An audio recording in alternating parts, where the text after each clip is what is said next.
ప్రపంచాన్ని కుదిపిస్తున్న esteem files. దయచేసి ఈ వీడియో చిన్నపిల్లలు ఆడపిల్లలు చూడకండి, ఓన్లీ పెద్దలకి మాత్రమే. ఓకే, చాలా దారుణమైన నిజాలు. అసలు ఈ కన్యత్వం కొనుక్కునే మాఫియా నెట్వర్క్ ఎలా ఉంటుంది, బడా బాబులకి కన్యత్వం గురించి ఎందుకు అంత ఇంట్రెస్ట్ అనేది చాలా దారుణంగా ఉంటుంది. దయచేసి ఆడపిల్లలు మళ్ళీ చిన్నపిల్లలు చూడకండి. ఓకే ఓకే జాగ్రత్తగా వినండి. దీనికి వీడియో చేయడానికి సరైన అర్హతలు ఏమైనా ఉన్నాయంటే అసలు నాకన్నా ఎవరో బాగా చెప్పరు. ఎందుకంటే ప్రపంచంలో ఉన్న ఐలాండ్స్ ఏవైతే ఉన్నాయో, ప్రపంచంలో ఖరీదైన ఐలాండ్స్ మీరు చూస్తున్నారు కదా. గ్రాండ్ కైమన్ ఐలాండ్ చూపించాను అక్కడ, ఆ వీడియోలో కూడా చెప్పాను. ఇది కరోనాకి ముందే సెయింట్ మార్టిన్ ఐలాండ్, తర్వాత బహమాస్ నాసో ఐలాండ్, వర్జీనియా ఐలాండ్, పొర్తరీకో ఇది డెస్పాసితో సాంగ్ వేసిన ఐలాండ్, ఇంకా మన iBomma Ravi Saint Kitts and Nivi's island. ఈ ఐలాండ్లన్నీ అక్కడ పత్తాపరాలు అలాగా ఉంటే నా కళ్ళారా నేను చూశాను. ఇది కరోనాకి ముందే ఇదంతా చూశాను. అయితే దానికి తోడు నేను 2012 హోటల్ ఇండస్ట్రీకి వచ్చాను. హైదరాబాద్లో నేను పనిచేస్తున్న హోటల్లో ఎంతమంది సెలబ్రిటీలు ఎవరెవరిని తెచ్చుకున్నారో చూసేవాడిని. తర్వాత గోవాలో ఎంతమంది సెలబ్రిటీలు కాలేజీ పిల్లల్ని ఎలా తెచ్చుకున్నారు అనేది నేను చూశాను. ఆ తర్వాత ఎప్పుడైతే అమెరికా వెళ్ళాను, అమెరికాలో చూశాను. ఆ తర్వాత ప్రపంచ యాత్ర చేస్తున్నప్పుడు అసలు ఈ మనం అంతవరకు ఎందుకంటే నా మీద అభాండం వచ్చింది 14 ఏళ్ల పిల్లని ఏదో నేను చేశానని చెప్పి. ఆ వీడియోలో క్లియర్గా చెప్పాను, ఆ అమ్మాయి నా చెల్లి. ఏమండి తినడానికి తిండి లేదు, 2020లో నా దగ్గర డబ్బులే లేవు. వెనిజులా సరిహద్దుల్లో కన్యత్వం అమ్ముకుంటున్నారు అమ్మాయిలు, 14 ఏళ్ళ అమ్మాయిలు. ఒక 3 అమ్మాయిలు నేను తీసుకొని ఆ వీడియోలో మీకు చూపించాను. ఒకలో ఎగ్గానే నేనే 3 అమ్మాయిలు కన్యత్వం తల 1000 రూపాయలు 3000 ఏది చెప్పకూడదు, అవి నా వీడియో కోసం అని చెప్పి నేను 3కి 3000 ఇచ్చి వీడియో చేయించుకున్నా. ఏంటి వాళ్ళని అడిగితే ఒకటే విషయం చెప్పాడు, ఎందుకమ్మా మీరు ఈ వ్యభిచార రూపంలోకి వచ్చారు అంటే సింపుల్, ఆకలి, మా తల్లిదండ్రులు మమ్మల్ని పంపించారు వెళ్ళి వ్యభిచారం చేయమని. 14 ఏళ్ళ అమ్మాయిలు ఏం చేస్తాం? సో మరి బడా నేతలు చేశారు, డబ్బున్న వాళ్ళు చేశారంటే మరి ఇంకా ఇందులో పబ్లిక్లో ఆడియోలు ఉన్నాయి, పబ్లిక్లో వీడియోలు ఉన్నాయి, పబ్లిక్లో అన్నీ ఉన్నాయి. ఆ రోజుల్లో ఆ అమ్మాయిలే ఆ రోజుల్లో చిన్న అమ్మాయిలు ఇప్పుడు పైకి వచ్చి ఇది నేనే నన్ను ఎలా చేశారని అందరు అమ్మాయిలు బయటకు వచ్చి ఆడియో ప్రూఫ్లు వీడియో ప్రూఫ్లు అన్నీ ఇచ్చారు. అయితే ఇక్కడ మీరు చెప్పాల్సింది ఏంటంటే మోడీ గారి పేరు కూడా వచ్చింది. మోడీ గారి పేరు ఎందుకు వచ్చింది, అసలు వీళ్ళ రాజకీయం ఏంటి అనేది నేను చివరాకర్లో చెప్తాను. మోడీ గారి గురించి ఇప్పుడు మాట్లాడడానికి నాకు ఇంట్రెస్ట్ లేదు. Okay let's go. అయితే ఈ ఎస్టీమ్ జెఫ్రీ అనే ఎవడైతే ఉన్నాడో వీడు ఒక మీడియా బ్రోకర్, అమ్మాయిలు సప్లై చేసేవారు. వీడి పత్యాపారం నాకు ఎలా వచ్చింది అంటే నేను ఎలాగా నాకు ఈ పత్యాపారాలు అంటే, నేను ప్రపంచ యాత్ర చేసి ఈ వ్యభిచార గృహాలు చేసే సమయంలో కొందరు బడా వాళ్ళు పెద్దవాళ్ళు తోపులు ఫోన్లు చేసి అన్నీ అడిగారు. కొందరు అయితే బెనామీలుగా ఉండమని అన్నారు, కొంతమంది హవాలా చేయమని అన్నారు. బాబు మీ అందరికీ శతకోటి వందనాలు. నేను ధర్మం 4 పాదాలు ఏవైతే ఉంటాయో ఆ 4 పాదాల మీద నించున్న వ్యక్తిని. అధర్మం నా దగ్గర చేయను, అబద్ధం నేను ఉన్నది ఉన్నట్లు చెప్తాను, నాతో మీకు సెట్ అవ్వదు అని అన్నారు. అంటే వాళ్ళు అందరూ తూర్పు తిరిగి దండం పెట్టుకుని వెళ్ళిపోయారు. అయితే లొంగుతానేమో అంటారండి, ఎవరు రాయాలి అది వేస్తారు, నేను లొంగలేదు, అయిపోయింది అక్కడ కథ. అయితే ఇలాగే బడా నేతలందరికీ ఒక ప్రైవేట్ ఐలాండ్ కొని అక్కడ ప్రపంచంలో ఉన్న పేదవాళ్ళు వాళ్ళ పిల్లల్ని క్యాచ్ చేసుకొని, తల్లిదండ్రుల ప్రమేయం లేకుండా అవ్వదు కదా, వాళ్ళ పిల్లల్ని మసాజ్ సెంటర్లో చిన్న పిల్లలతో చేయిస్తామని చెప్పి తీసుకెళ్ళి అక్కడ వ్యభిచారం చేస్తున్నారు. అక్కడ ఐలాండ్లోని గుట్టు చప్పుడు కాకుండా, ఎందుకంటే అందరూ బడా నేతలు బడా బాబులు అందరూ డబ్బున్నోళ్ళు ఉండేటప్పుడు డబ్బుతో మనీ మేక్స్ మెనీ మిరాకిల్స్. నువ్వు సమాజం అడిగితే ఐలాండ్లో ఏం జరుగుతుందో అంటే మసాజ్ జరుగుతుంది. ఎవరు వెళ్తున్నారంటే Bill Clinton, Bill Gates, Stephen Hawking సైంటిస్టులు. అసలు ఆ స్టీఫెన్ హాకింగ్ చేతులు కాళ్ళు బుర్ర ఒకటే పనిచేస్తుంది. ఆయన అక్కడ కిందకి వెళ్ళారు అనేది దేవుడికి ఎరుక. ఆ ప్రపంచానికి బుర్ర తప్ప ఏమీ పనిచేయదు, బాడీలో ఏమీ చలనం ఉండదు. స్టీఫెన్ హాకింగ్స్ ఆయన అక్కడ ఉన్నాడు. ఇంకా అందరూ తేడా అంటున్న మన మైకేల్ జాక్సన్ అక్కడ ఉన్నారు. డబ్బున్నాడు ఒకడేంటి, హీరోలేంటి, నాయకులేంటి అందరూ అక్కడే ఉన్నారు. అందరికీ ఈడు అమ్మాయిలు సప్లై చేస్తాం మసాజ్. కొందరు తప్పు చేశారని చూడని కళ్ళకి మనం నిందేయకూడదు. ఫస్ట్ ఆఫ్ ఆల్ నువ్వు చూసావా ఏదైతే వీడియోలు ఏదైతే ఆడియోలు మార్కెట్లో ఏదైతే ఉన్నాయో అవి అన్నిటి గురించి మనం మాట్లాడుకోవాలి. 3.5 మిలియన్ పేజీలు మనకు పెద్ద లిస్ట్ ఉందా, ఆన్లైన్లో ఉందా, నువ్వేనా నేనైనా ఎవరైనా చెక్ చేసుకోవచ్చు. ఎవరికి ఇంట్రెస్ట్ ఉందో ఆన్లైన్లోకి వెళ్తారు, ఆ అమెరికా గవర్నమెంట్ పెట్టినవన్నీ చెక్ చేసుకుంటారు, చూస్తారు, వస్తారు. Simple logic. ఇందులో ఎవరిని పిసకాల్సిన ఎవరిని లేదు, మీరు అన్నీ అందులోనే ఉన్నాయి. అయితే ఇక్కడ చాలామంది పెద్ద నాయకులు మాట్లాడిన ఒక్కొక్క రోజు వస్తుంది బయటికి.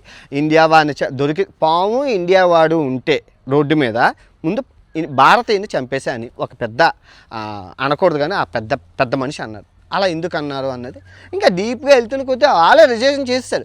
ఇప్పుడు పెద్ద పెద్ద నాయకులందరూ భాగోతాలన్నీ బయటకు వస్తున్నాయి. ఇదే క్రమంలో మన మోడీ గారి గురించి ఇజ్రాయెల్లో ఏదో చేశారని అది అపవాదం నింద వచ్చింది.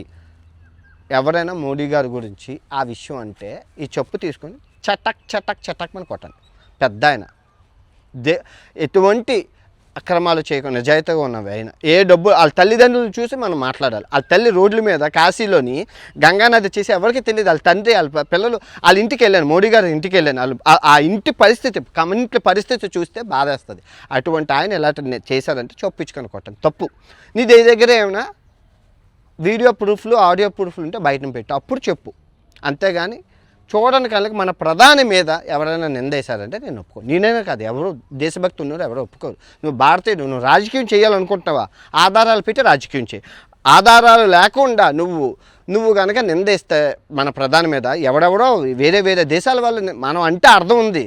వేరే దేశాల వాళ్ళు అనడం ఏంటండి మన ప్రధాని గురించి తిరిగితే మనం అనుకుంటాం. ఎందుకంటే మన దేశం కాబట్టి మనకు హక్కులు ఉంటాయి. వాడెవడో అనడానికి ఏంటి, అది ఎలా అవుతుంది? నువ్వు భారతీయుడు పాకిస్తాన్ వాడు, పాకిస్తాన్ వాడు తిట్టి, బంగ్లాదేశ్ వాడు తిట్టి, ఇండియాలో ఉన్న నువ్వు తిరిగితే వారికి వీరికి నీకు తేడా ఏముందరా పిచ్చేది వల్లరా? సో నేను అదే చెప్తున్నాను, చూడడానికి కళ్ళకి నేను దయకూడదు. మహాపాపం. మోడీ గారు గొప్ప వ్యక్తి. మోడీ గారు వెనకాతలు చేసిన రాజకీయాలు ఎవరెవరో చేయొచ్చు, కానీ ఆయనకు తెలిసి అలాంటి పనులు చేయరు. అర్థం, చాలా మంచి ఆయన, నమో. ఓకే, ఇప్పుడు పాయింట్లోకి వద్దాం. మీ ఎవరికి తెలియంది చాలా నేను హోటల్ ఇండస్ట్రీలో ఉండేటప్పుడు హైదరాబాద్లోని చేశాను. హోటల్ ఇండస్ట్రీలో 2012లోని మార్కెట్లోకి వెళ్ళాను. 2012లోని పెద్ద హోటల్ పేర్లు చెప్పడం మళ్ళీ ఏదో ప్రాబ్లం. ఆ హోటల్లోకి నేను చేసింది హౌస్ కీపింగ్ డిపార్ట్మెంట్. అంటే బాత్రూమ్లు క్లీన్ చేయాలి, పక్కలు వేయాలి, పక్కలు తీయాలి. అయితే ఈ క్రమంలో పెద్ద హీరోలు, నేను ఇప్పటికీ చెప్తాను, పెద్ద హీరోలు ఎందుకు, హీరోలు హీరోయిన్లు డైరెక్టర్లు వీళ్ళు ఎందుకు వచ్చారు అంటే మన తెలుగు ఇండస్ట్రీ వాళ్ళు ఎందుకు వచ్చారు, కథలు రాసుకోవడం కోసం, సినిమా కోసం, అంతే. ఎందుకంటే మనం లోపలికి వెళ్ళి దూరం ఏం చేస్తామో తెలియదు కదా. వాళ్ళ రూమ్లోకి వెళ్ళినంత వరకే మాకు తెలిసింది, లోపల ఏం జరిగిందో నాకేం తెలుస్తుంది. లోపల హౌస్ కీపింగ్కి వెళ్ళేటప్పుడు, క్లీనింగ్ చేసేటప్పుడు ఏమైనా అక్కడ దొరికితే ఓకే ఇది జరిగింది అని ఊహించుకోగలం. అది కూడా ప్రూఫ్ కింద కన్వే చేయలేం. ఏమో స్క్రిప్ట్లో భాగమేమో అది వేయడం. సో మనం చేయకూడదు. ఇంకా తర్వాత నేను గోవాకి వెళ్ళాను. అక్కడ కూడా అంతే, కాలేజ్ అమ్మాయిలని ఈ సింగులు పెద్ద నాయకులు.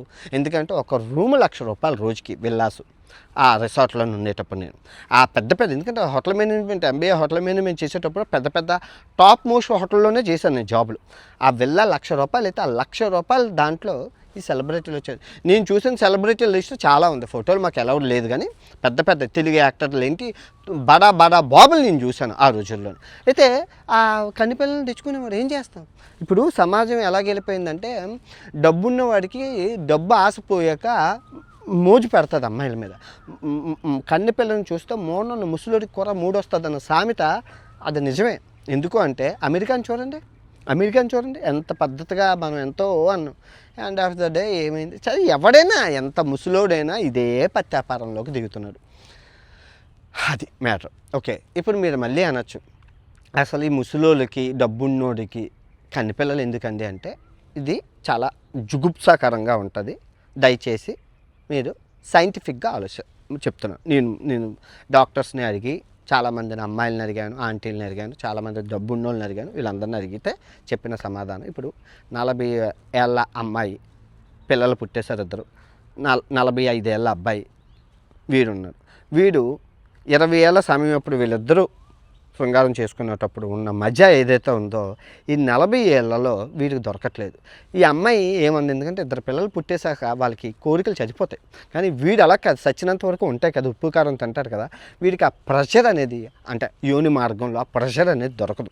ఎందుకంటే మరి పిల్లలు పుట్టేశాక యోని మార్గం పెద్దదైపోతుంది. సో వీడికి ఆ ప్రెషర్ దొరకట్లేదు అని చెప్పి మళ్ళీ అటు ఇటు తిరిగి మళ్ళీ ఆ 20 ఏళ్ళు 14 ఏళ్ళు 16 ఏళ్ళ కన్ని పిల్లల దగ్గరికి దారి చూస్తున్నారు. మెయిన్ రీజన్ ఇది ఎవరు ఒప్పుకోకపోయినా డబ్బు ఉన్న వాళ్ళు చేస్తున్న పత్యాపారం. మీకు ఎవరికీ తెలియదు. ఇప్పుడు థాయిలాండ్లో నేను 5,000 మంది అమ్మాయిలతో నానా ప్లాజాలో చూపించాను. అక్కడ ఉన్న అమ్మాయిలు 20, 21 ఉంటుంది. ఆ ఫేస్ చూస్తే మీకు అర్థమైపోతుంది. ఓకే, ఇప్పుడు ఎప్పుడైనా ఎవరైనా ఆలోచించారా అసలు ఈ 20 ఏళ్ళు 21 ఏళ్ళ అమ్మాయిలు ఎందుకు ఇక్కడ వ్యభిచారం చేస్తున్నారు? మరి వాళ్ళ కన్యత్వాన్ని ఎవరు కొనుక్కున్నారో మీరు ఎప్పుడైనా ఆలోచించారా? అక్కడ ఉన్న 5,000, 10,000 మంది అమ్మాయిలు ఆ కన్యత్వాన్ని మొదటగా ఈ బ్రోకర్ ఏజెంట్లు విదేశీ తెల్లవాళ్ళకు అమ్ముతారు. మీరు థాయిలాండ్లో చూడండి, ముసలోళ్ళు ఎక్కడ పడితే అక్కడ కనబడుతూ ఉంటారు. ఈ బ్రోకర్లు వాళ్ళని పట్టుకొని కన్యత్వాన్ని 3 లక్షలకి 4 లక్షలకి ఇచ్చేస్తారు. ఎందుకు అంటే ఈ ముసలోడు వయసులో అంత ఇదిగా అమ్మాయిల్ని ఇది చేయలేరు. సో స్మూత్గా హ్యాండిల్ చేసి వాళ్ళ కన్యత్వాన్ని చెడగొడతారు, అలవాటు చేస్తారని 1-2 నెలలు వాళ్ళ దగ్గర ముసలోడి దగ్గర ఈ కన్నిపిల్లలు ఉంటారు. అంతవరకు ఎందుకంటే నేనున్న ఐలాండ్ ఇప్పుడు లంకావి అనే ఐలాండ్. ఈ ఐలాండ్లో నిన్నే నేను చూశాను. ఆ ముసలోడు ఆడికి మహా అయితే 60 సంవత్సరాల నుంచి 65 సంవత్సరాలు ఉంటాయి. ఆ అమ్మాయిని పక్కనే ఉన్న థాయిలాండ్ నుంచి తెచ్చుకున్నాడు. పక్కనే ఉన్న థాయిలాండ్, ఈ లంకావి ఐలాండ్ నుంచి వాడు తెచ్చుకున్నాడు అమ్మాయిని. పక్కనే ఉంది థాయిలాండ్. ఇప్పుడు నేను ఉంటున్న ప్లేస్కి ఇది అండమాన్ సీలో ఉంది. ఈ అండమాన్ సీ నుంచి ఆ కరేబియన్ దీవుల పక్కనే థాయిలాండ్. అక్కడి నుంచి తెచ్చుకొని ఉన్నారు. అది డబ్బున్నోడికి సర్వసాధారణం అయిపోయింది. అప్పుడు మనం జాగ్రత్తగా మన ఆడపిల్లని, మన తల్లిని, మన ఆడపిల్లని, మన చెల్లిని, మన అక్కని మనం చూసుకోవాలి. వాళ్ళకు ఉన్న అవసరాలు మనం తీర్చగలిగితే ఇలాంటి పాడు పనులకి వాటికి చేయాలి. ఇప్పుడు ఎవరైనా ఎందుకు చేస్తారంటే ఎండ్ ఆఫ్ ద డబ్బు కోసమే. ఏ అమ్మాయి ముసలోడు పక్కన పడుకోవాలని ప్రపంచంలో అనుకోదండి, గుర్తుపెట్టుకోండి. ఆర్థిక పరిస్థితులు, ఫ్యామిలీ పరిస్థితులు డబ్బు కోసమే. ఎందుకంటే ఎందుకు అలా చేస్తున్నాను నేను ఎంక్వైరీ చేస్తే అందరూ డబ్బు కోసమే. ఇప్పుడు 1000 రూపాయలకి అక్కడ వాళ్ళు చేస్తున్నారంటే ఆ వెనుజులా పరిస్థితుల ప్రకారం వాళ్ళకి ఇంకా ఆప్షన్ లేదు. అబ్బాయి అయితే క్రైమ్ చేసి బతకాలి, అమ్మాయి అయితే ఒళ్ళు అమ్ముకొని బతకాలి. నేను క్లియర్గా చెప్పాను ఇదంతా. ఎన్నోసార్లు నా వీడియోలు చూసిన ప్రతి ఒక్కరికి ఇదంతా తెలుసు. ఇదంతా ఇది కొత్త వ్యాపారం కాదు. ఏదో ఎస్టీమ్ ఫైల్స్ రిలీజ్ అయ్యాయి, అదయ్యాయి ఇదయ్యాయి అని అంటున్నారు. కానీ ప్రపంచం ఎలా ఉందని నా కళ్ళతో నేను క్లియర్గా చూపించాను. ప్రతి సందర్భంలోని నా వీడియోలు ఎలా ఉంటాయంటే రాగా ఉంటాయి. అది అర్థం చేసుకున్నోడికి అర్థం చేసుకున్నంత. నేను అబద్ధం ఆడను, మోసం చేయను. అసలు మనిషిని నేను పుట్టేదికి నేనేం మోసం చేయలేదు, మనిషిని మోసం చేయలేదు. నా దగ్గరికి కర్మ రాదు, ధర్మం 4 పాదాల మీద నేను ఉంటాను. సో నా వీడియోలు కూడా అలాగే ఉంటాయి రాగా. నువ్వు అర్థం చేసుకుంటావు, అర్థం చేసుకో, అది నీ ఇష్టం, నీ విజ్ఞతగా వదిలేస్తాను. కానీ ప్రపంచ యాత్ర కళతో నేనేం చూశాను అది మీకు చూపించాను, నేనేం చెప్పానో అది మీకు నేను ఏం విన్నానో అది చెప్పాను. ప్రతి దేశంలోని రా ఫ్యాక్టర్స్, గూగుల్ ఇన్ఫర్మేషన్ నా దగ్గర ఉండదు. గూగుల్ ఇన్ఫర్మేషన్ నాకేం కర్మండి, చాట్ జీపీటీలు, గూగుల్ పిల్లలు గట్ట చూడడానికి. నేను రాగా వెళ్తున్నాను, చూస్తున్నాను, అది మీకు చెప్తున్నాను అంతే. అది అర్థం చేసుకుంటావు, అర్థం చేసుకోవాలనేది నీ ఇష్టం. ఓకే, మీకు అర్థమై ఉంటుంది ఈ డబ్బున్న వాళ్ళందరూ ఎందుకు ఈ కన్యాత్వం పిల్లల మీద వెళ్తారు అన్నది. మీ పిల్లల్ని మీరు జాగ్రత్తగా చూసుకోండి. తల్లిదండ్రుల ప్రమేయం లేకుండా ఆ ఐలాండ్కి అన్ని మంది పిల్లలు వెళ్ళారు అంటే అక్కడ తప్పు తల్లిదండ్రులది, పిల్లలు కాదు. పిల్లలకి ఏం తెలుసండి, అభంశుభం తెలియని పిల్లలండి వాళ్ళు. పాపం పిల్లలు దైవంతో సమానం ఉంటారు. అలాంటి పిల్లల్ని ఈ డబ్బున్న వాళ్ళకి సప్లై చేయడం కోసం ఈ జెఫ్రీ గాడు ఈ పేద ఫ్యామిలీని అందరినీ గ్యాదర్ చేసి అంతవరకు ఎందుకంటే హైదరాబాద్లో మర్చిపోయారా మీరు? దుబాయ్ షేక్లు వచ్చి ఆ ముస్లిం అమ్మాయిని తీసుకెళ్ళేవారు, మర్చిపోయారా మీరు? ముందు నుంచి అడ్వాన్స్డ్ బుకింగ్ చేసేసుకునేవాడు. అంతవరకు ఎందుకండి ఇప్పుడు ప్రజెంట్ ఎరాక్ ఓపెన్ చేసి చూడండి, 9 ఏళ్ళ పిల్లల్ని పెళ్లి చేసుకుంటున్నారు అందరూ. అడ్వాన్స్ బుకింగ్ అంటే ఎవరైనా చేసేసుకుంటారని చెప్పి డబ్బున్నోళ్ళు చిన్న పిల్లలు చేసుకుని ఆ వీడియోలన్నీ దరిద్రాలన్నీ ఆన్లైన్లోనే ఉన్నాయి, దరిద్రగొట్టు జీవితం. సో ఇవన్నీ లోకం కలికాలం. ఇది మనం మంచి అనేది చాలా తక్కువగా ఉంది. దైవం సన్నిధిలో నమస్కారం చేసుకొని మనం పుణ్యం రామం అనుకొని మంచిగా బతికితే ఆ ధర్మం, న్యాయం, ఆ కర్మ మిమ్మల్ని కాపాడుతూ ఉంటుంది. సర్వజన సుఖనభవంతో ఈ వీడియో ఇంతటితో సమాప్తం. తిరిగి మరో మంచి వీడియోతో కలుసుకుందాం. ఇట్లు మీరు ప్రపంచ యాత్రికుడు లంకావి దీవి మలేషియా నుంచి. జై హింద్.